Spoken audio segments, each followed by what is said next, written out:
enda kule na pale, lakini bado, na umeenda hata na kule pengine, lakini bado. Ipo siri ambayo hujajua. Leo nataka nikufunulie.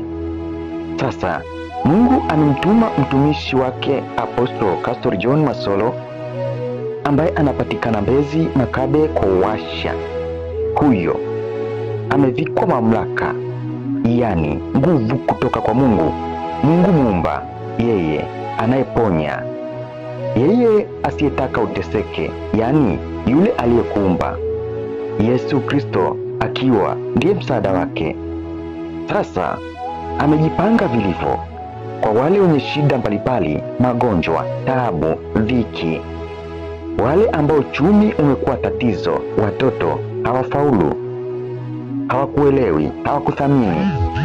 Fika hivyo ulivyo, usiwaze, yani chukua tu hatua, kisha amini, mkono wa mtumishi utakuwa juu yako. Ukisha kuwa juu yako, mkono wa Mungu utaambatana na wewe. Kila kilicho kikwazo kitapanguliwa. Hatima yako ipo mikononi mwako. Maamuzi ni yako. Tafakari sasa. Chukua hatua. Ni Makabe kwa Uwasha. Wengi wamepona. Vipi wewe?